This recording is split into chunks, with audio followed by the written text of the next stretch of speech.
Hello friends, parasol GS पे आपका स्वागत है। मित्रों, आरबीआई के मॉनेटरी पॉलिसी के जो आपके टूल हैं, repo rate, reverse repo rate, CRR, SLR, ये सारे टर्म्स आपने बहुत बार सुने होंगे कि ओपन मार्केट ऑपरेशंस क्या है, एमएसएफ हो गया, एलएएफ है। ये टर्म्स आपको कई बार आप इसे बहुत टेक्निकल और टफ मानते हैं, जबकि बहुत ही ईजी है। बस इसे एक फ्लो में आपको पढ़ना होता है ताकि ये सारी चीज़ें आपको याद रहें और एक ट्री चार्ट में ही आपको ये आप बहुत आसानी से इसे समझ सकते हैं। क्योंकि यहाँ से देखिए, आपके एक दो तीन कई बार चार चार प्रश्न आपके पूछे जाते हैं। जैसे इसके टर्म से रिलेटेड पूछ लेंगे, या फिर उसका जो इम्पैक्ट होता है हमारी इकोनॉमी पे, उसके संदर्भ में आपसे अक्सर पूछा जाता है। तो आइए आरबीआई के ये सारे इंपॉर्टेंट टूल्स को यहाँ पे आपके साथ डिस्कस करते हैं अगले 6 से 7 मिनट की वीडियो में। देखिए, आरबीआई की जो मॉनेटरी पॉलिसी है, इसके टूल्स जो हैं आपके, सबसे पहला टूल यहाँ पे आता है रेपो रेट का।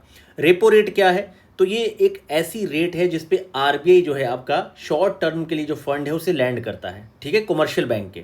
मतलब जो उसकी गवर्नमेंट सिक्योरिटीज़ होती हैं आपकी, वो सबमिट करके वो थोड़े टाइम के लिए जो है आपका पूरा पैसा प्रोवाइड करता है। ये मेनली आपका ओवरनाइट सेक्शन होता है, ठीक है। इससे आपकी जो मार्केट में, बैंकिंग सिस्टम में जो आपकी लिक्विडिटी है, पैसा है, तरलता है, वो बढ़ती है, इंजेक्ट होती है।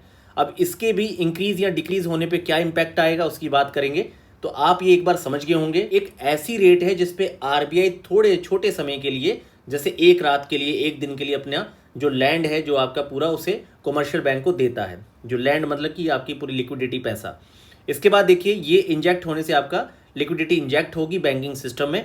इसके इंक्रीज होने पे क्या होगा? तो जो लोन है आपके, जैसे लोन आप लेते हैं, वो एक्सपेंसिव हो जाएंगे, इन्फ्लेशन आपकी कम होगी, लिक्विडिटी आपका डिक्रीज होगी, क्योंकि अब ज़्यादा से ज़्यादा उन्हें अपनी गवर्नमेंट सिक्योरिटी रखनी पड़ेगी। अपना पैसा जो है, कैश, गोल्ड, सब आपके कमर्शियल बैंक्स को रखना पड़ेगा आरबीआई के साथ। इसके डिक्रीज करने पे क्या होता है? तो लिक्विडिटी आपकी जो है वो बढ़ती है। जब लिक्विडिटी बढ़ेगी तो सस्ती दरों पे क्या होगा? तो लोन आपका चीप हो जाएगा, सस्ती दरों पे बैंकों के द्वारा आपको ब्याज पे पैसा दिया जाएगा। इन्फ्लेशन जो है आपकी, ये इंक्रीज हो सकती है क्योंकि मार्केट में लिक्विडिटी बढ़ रही है, और आपका लिक्विडिटी जो है इंक्रीज होने से इन्फ्लेशन आपका बढ़ता है। आगे देखिए, रिवर्स रेपो रेट। इसमें क्या होता है कि ये एक ऐसी रेट है जिसपे आरबीआई बोरो करता है, लेता है पैसा, कमर्शियल बैंक का खींचता है। एक तरह से ये एक्सेस लिक्विडिटी को एब्जॉर्ब करता है, खींच लेता है, ठीक है। इसमें क्या है, इसके इंक्रीज होने पे क्या होगा? तो बैंक पार्क करते हैं अपनी ज़्यादातर जो एक्स्ट्रा मनी होती है, आरबीआई के साथ पार्क कर देते हैं कि भैया ये पकड़ो, रखो आप, ठीक है। और मनी सप्लाई जो है आपकी मार्केट में डिक्रीज होती है इसके इंक्रीज होने पे। अगर इसको डिक्रीज कर दिया तो ये बैंक के पास ज़्यादा पैसा होता है अपने कस्टमर्स को देने के लिए, और ये आपकी मनी सप्लाई को इंक्रीज करती है। और जब मनी सप्लाई इंक्रीज होती है तो इंटरेस्ट रेट भी कम बनी रहती है मार्केट में। अब इसके साथ समझ जाइए कि अप्रैल 2022 में जो आपका एसडीएफ है, उसका जो फ्लोर ऑफ द है वो आपका एलएएफ कॉरिडोर जो है, वो इसी पे बेस्ड है आपका। जो पहले आपका रिवर्स रेपो पे था, अब ये आपका पॉइंट को बहुत ही डिटेल के साथ इसे पूरा समझाने के बाद मैं आपको ये वाली चीज़ समझाऊंगा कि कैसे आपका ये इस समय जो एचडीएफ है, ये आपका फ्लोर है आपकी लिक्विडिटी एडजस्टमेंट फैसिलिटी का। अब ये क्या है, आगे आप लोग समझेंगे। देखिए, बात करते हैं एचडीएफ की, स्टैंडिंग डिपॉजिट फैसिलिटी। इसका देखिए, सबसे पहले ये पॉइंट भी पूछा गया है, कब इंट्रोड्यूस हुआ? अप्रैल 2022 में। अब देखिए, आरबीआई का एक्ट 1935 या फिर 1949 के राष्ट्रीयकरण से जोड़ा जा सकता है। समझ जाइए कि जो आपका एसडीएफ है, स्टैंडिंग डिपॉजिट फैसिलिटी है, ये आपका 2021 का एक्ट है। और इसका मतलब क्या है कि तो आरबीआई एक्सेप्ट करता है डिपॉजिट्स, जो बाकी सारे बैंक हैं उनको बिना कोई कोलेट्रल, कोलेट्रल होता है कि किसी तरह का जमानती उधार दिए बिना आरबीआई एक्सेप्ट करता है कि ठीक है, लाइए डिपॉजिट मेरे पास रख दीजिए। ये एक तरह से आपकी एक्सेस लिक्विडिटी को एब्जॉर्ब कर रहा है, मार्केट से पैसे को खींच रहा है, ठीक है। तो खींचेगा तो मार्केट में पैसा कम रहेगा, इंटरेस्ट आपके बढ़ेंगे।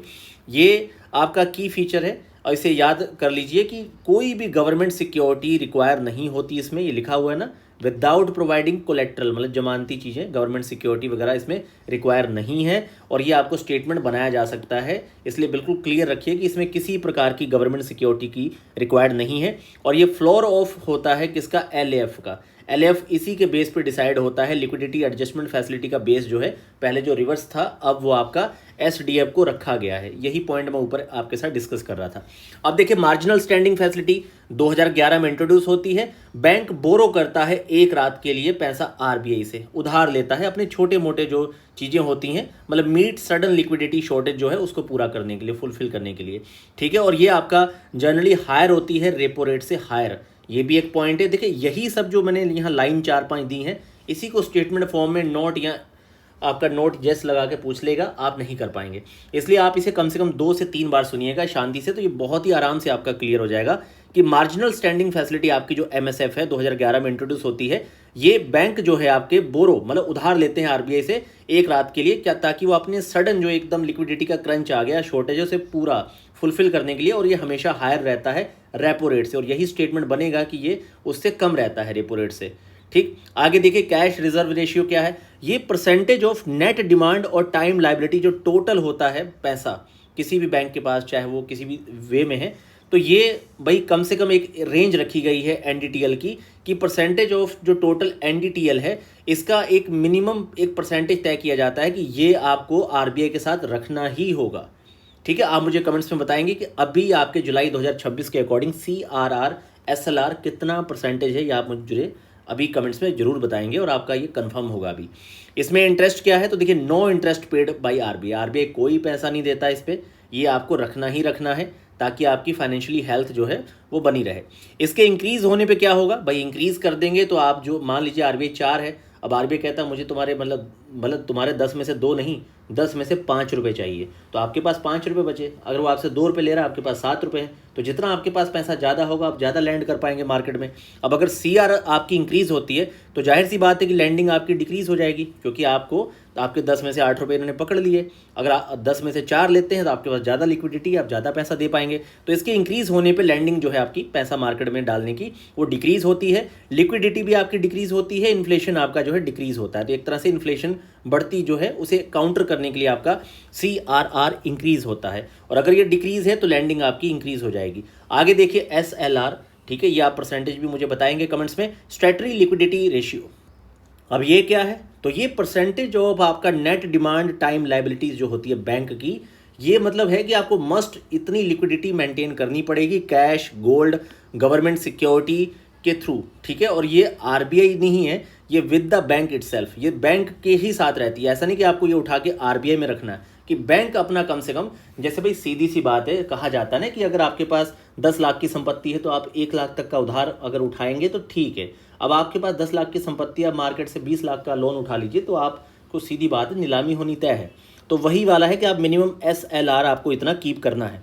आगे देखिए इसके इंक्रीज़ होने पे आपकी लैंडिंग कैपेसिटी डिक्रीज़ होती है, और डिक्रीज़ होने पे आपकी लैंडिंग कैपेसिटी इंक्रीज़ होती है। सीधा फंडा है, आप इसको हर जगह जब पढ़ेंगे 10 रुपये का एग्जाम्पल लेके मतलब उसको आप समझिए तो आप आसानी से हर जगह इसको बहुत आराम से समझ जाएंगे। ओपन मार्केट ऑपरेशन क्या है, देखिए ओपन मार्केट ऑपरेशन क्या होता है कि गवर्नमेंट सिक्योरिटी को RBI के द्वारा खरीदा या बेचा जाता है, उसे ओपन मार्केट ऑपरेशन कहते हैं। अब इसके बाई करने पे, खरीदने पे और बेचने पर ही फर्क पड़ता है इन्फ्लेशन को काउंटर करने के लिए। RBI अगर खरीदेगा गवर्नमेंट सिक्योरिटी को तो एक तरह से वो भाई आप RBI, जैसे मान लीजिए मेरे पास सोना पड़ा है, ठीक है, वो आपका एक मेटल के तौर पे है, मैंने ऑलरेडी किसी को मैंने बेच दिया सोना, वो मेरे पास आधा किलो था, जब मैंने उसके यहाँ रख दिया तो भाई उसने मुझे उसकी एवज में कि आपको 6 महीने के लिए मैं ठीक है 1 लाख रुपए दे देता हूँ, तो मेरे पास लिक्विडिटी आ गई।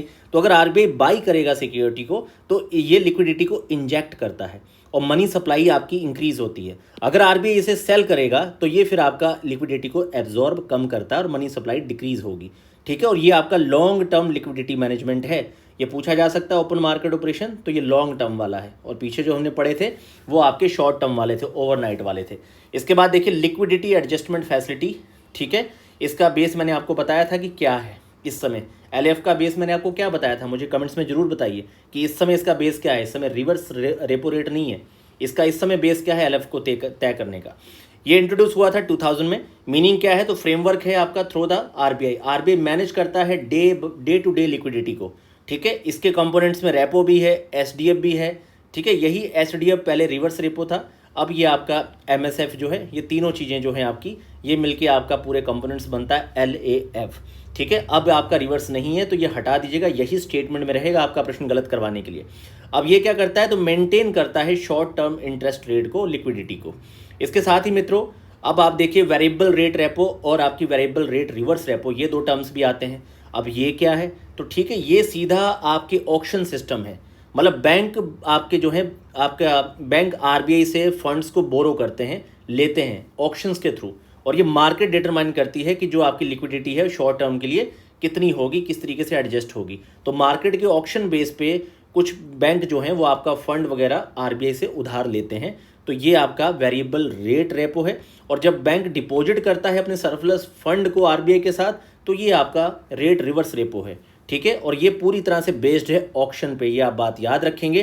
तो इसका पर्पस क्या है, एब्जॉर्ब करना एक्सेस लिक्विडिटी को। जब आप रिवर्स की बात करेंगे तो ये एब्जॉर्ब करेगा, और जब आप इंजेक्ट करना चाहेंगे तो ये आपका वेरिएबल रेट रेपो हो जाएगा, VRR हो जाएगा। ठीक है, और ये आपकी इंटरेस्ट रेट जो है ये डिटरमाइंड होती है ऑक्शन के द्वारा। तो ये टर्म्स आप अभी तक समझ गए होंगे, एक बार फिर से रिवाइज कर देते हैं। तो रेपो रेट के बारे में मैंने आपको बताया था कि आरबीआई इसे लैंड करता है, तो इसके इंक्रीज और डिक्रीज होने पे क्या होता है, ये चीज़ें मैंने आपको बताई है। और रिवर्स रेपो रेट, इसको भी आपके इंक्रीज डिक्रीज होने पे क्या होगा। और एसडीएफ जो है आपका आरबीआई से जो आप बोरो करते हैं, इसमें कोई कोलेट्रल टाइप का जमानती उधार नहीं चाहिए होता है, लिक्विडिटी को घटाता बढ़ाता है। किस तरीके से, एमएसएफ है तो इसमें लिक्विडिटी को कैसे आप कंट्रोल करेंगे। सीआरआर है तो ये आपका कैश है जो आपको आरबीआई के साथ मिनिमम रखना ही पड़ेगा। और एसएलआर है जो आपको टोटल एक परसेंटेज है, जो मैंने आपसे पूछा है, कमेंट्स में जरूर बताइए। कैश, गोल्ड, गवर्नमेंट सिक्योरिटी के तौर पे आपको बैंक के साथ रखना ही पड़ेगा। ओपन मार्केट ऑपरेशन, अगर आप बाई करते हैं तो लिक्विडिटी बढ़ रही है, सेल करते हैं आप गवर्नमेंट सिक्योरिटी तो लिक्विडिटी घटती है। एलएफएफ जो है ये रेपो, एचडीएफ, एमएसएफ तीनों को मिला के बन रहा है, इसमें रिवर्स रेपो इस समय शामिल नहीं है, ये बात याद रखिए। VRR, VRRR ये चीज़ें मैंने आपको अभी बताई, ऑक्शन बेस्ड हैं। तो ये आप अभी ये टर्म्स को बहुत अच्छे से समझ गए होंगे। बहुत सिंपल से टर्म है, लेकिन अगर यहाँ से एक प्रश्न भी आता है तो मान के चलिए नहीं पढ़ने पे तो सीधे ही गलत होता है। और अगर नहीं पढ़ा हो तो आप उसे अटेम्प्ट मत कीजिए, क्योंकि 1/3 की नकारात्मक जो आरी है, ठीक है, जो भाला है वो बहुत खतरनाक होता है, उससे बचिए आप लोग।